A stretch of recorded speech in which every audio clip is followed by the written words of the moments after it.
हूं आपके साथ आकाश जी। बात करेंगे खबर उन्नाव से। खबर उन्नाव से है जो आपको चौंका देगी और पुलिस की मुस्तैदी को भी बयां करने में काफी है। जी हाँ, एक और कोरोना काल में पुलिस की मेहनत पर तारीफ की जा रही है, तो वहीं कुछ पुलिसकर्मी इस लापरवाही के चलते चोरों को छोड़ रहे हैं। उन्नाव पुलिस ने चोरी के आरोप में 2 साथी चोरों को पकड़कर जेल भेजा था। जेल में बंद बंदियों को खांसी जुकाम की शिकायत पर जिला अस्पताल के आइसोलेट वार्ड में भर्ती कराया गया था, जहां दोनों का सैंपल जांच के लिए भेज दिए गए थे। वहीं गुरुवार रात मौका पाकर दोनों साथी वार्ड की खिड़की तोड़कर फरार हो गए। पुलिस की 6 टीमों ने ताबड़तोड़ दबिश देकर एक खाली प्लाट से दोनों को गिरफ्तार कर लिया है, जिसके बाद पुलिस महकमे में राहत की सांस ली है। थाना कोतवाली के अंतर्गत 20 अप्रैल की रात्रि में 2 अभियुक्तों के द्वारा चोरी का प्रयास किया गया। इस संबंध में अभियोग पंजीकृत किया गया व दोनों को जिला कारागार ले जाया गया। वहाँ से तबीयत खराब होने की शिकायत के आधार पर इनको जिला अस्पताल भर्ती कराया गया था। इनका इलाज वहाँ चल रहा था। कल रात्रि में इनके द्वारा वहाँ से भागने का प्रयास किया गया, खिड़की तोड़ी गई, वो वहाँ से ये लोग फरार हुए। तब से लगातार टीमें बना के गिरफ्तारी का प्रयास चल रहा था और 6 टीमें गठित की गई थी।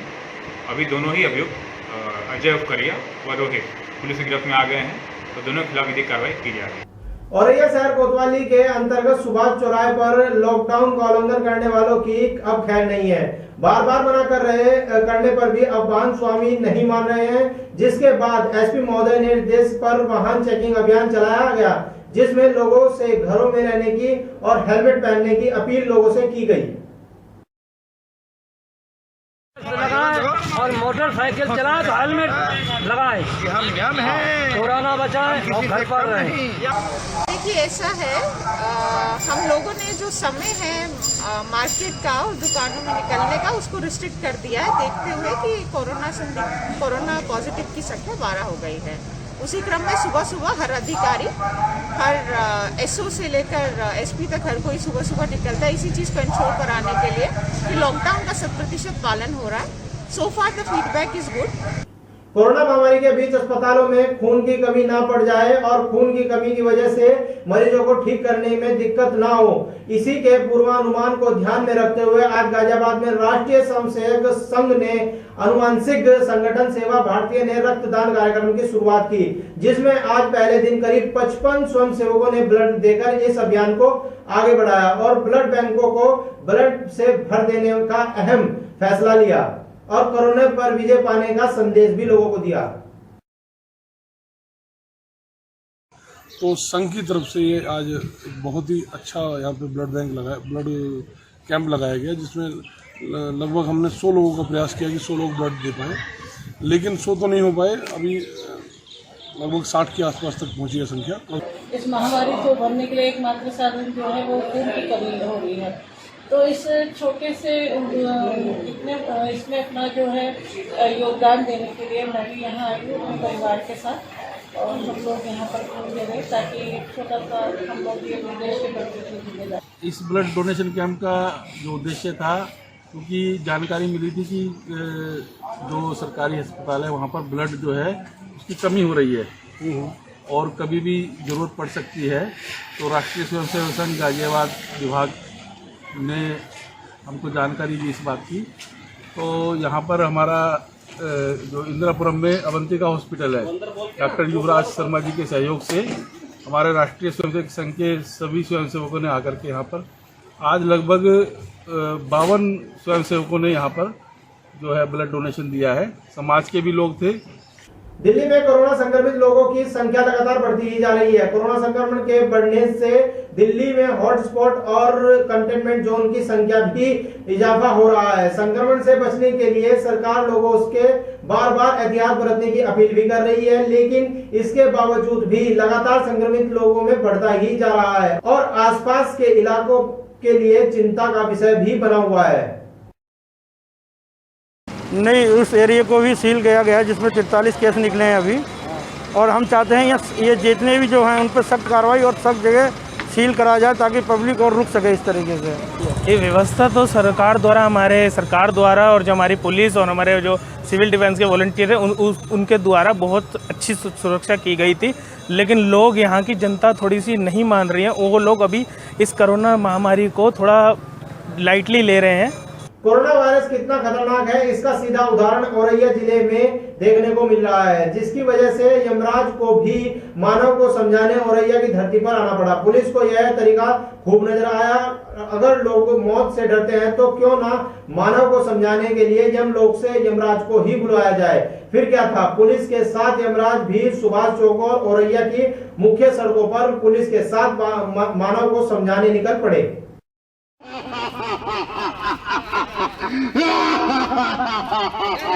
मूर्ख मानव घर पे रहना सीख ले। कोरोना काल चल रहा है, चला जाएगा ऊपर मेरे साथ। मैं यमलोक से आया हूँ, समझे? जाना है मेरे साथ, पूछो सर से। अभी तक हम लोग ने जनपद औरैया में 309 सैंपल लिए हैं, जिसमें 13 पॉजिटिव हैं, 289 जो है निगेटिव हैं। 5 सैंपल रिपीट करने हैं, हमको रिपीट किए गए हैं और 2 की रिपोर्ट अभी प्रतीक्षारत है।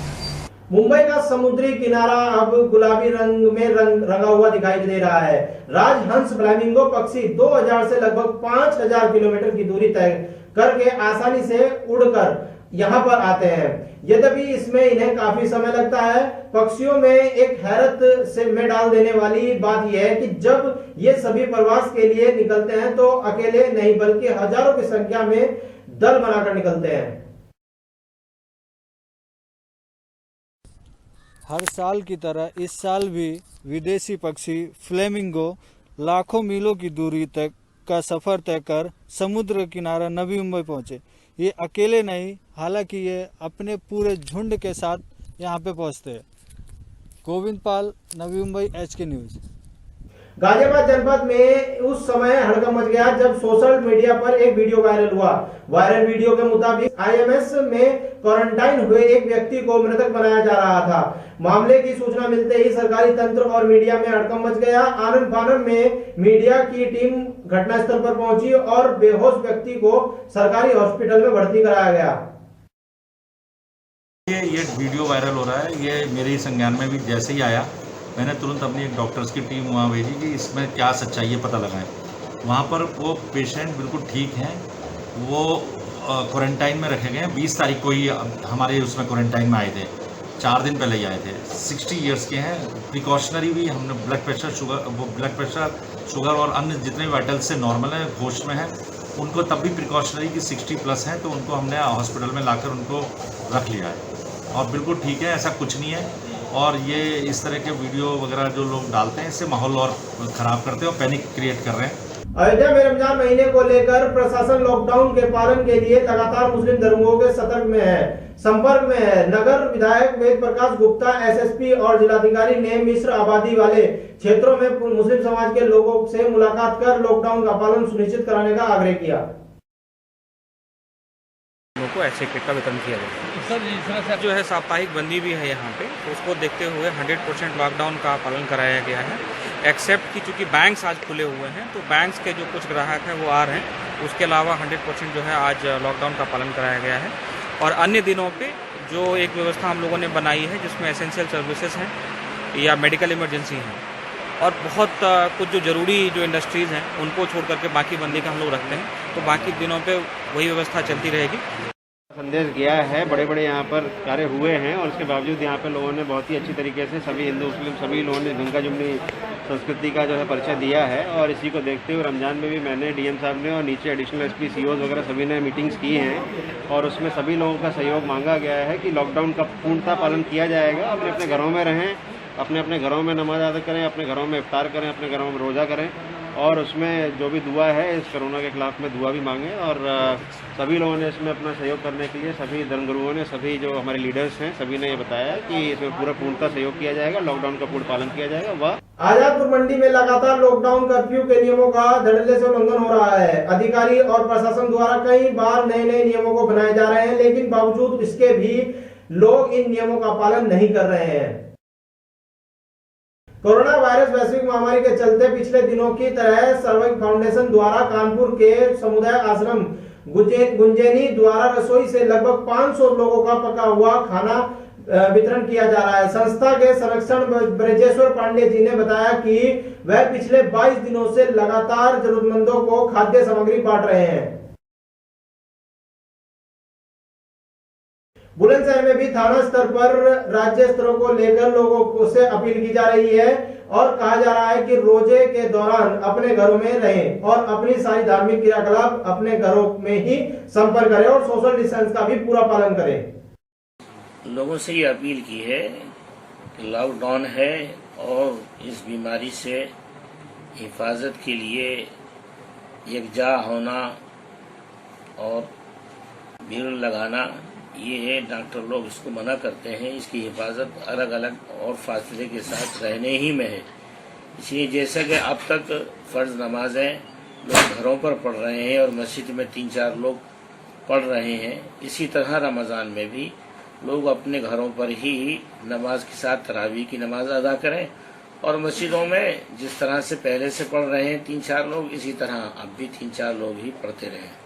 देखिए, एक तो सबसे महत्वपूर्ण बात यह है कि कल या परसों से संभवतः रमजान प्रारंभ हो रहा है और इसके लिए हमने सभी धर्मगुरुओं से, विशेष रूप से मुस्लिम समुदाय के धर्मगुरुओं से अपील की है और संवाद स्थापित कराया है थाना स्तर पर कि इस अवधि में रोज़ा के दौरान लोग अपने घरों में रहें और सारी अपनी धार्मिक क्रियाकलाप जो है घरों के अंदर ही संपादित करें। इसके साथ ही हम लोगों के लेवल से जो इस तरह के संवेदनशील स्तर हैं, जो हॉट स्पॉट्स चिन्हित हैं, वहाँ पर भी गश्त बढ़ा दी गई है।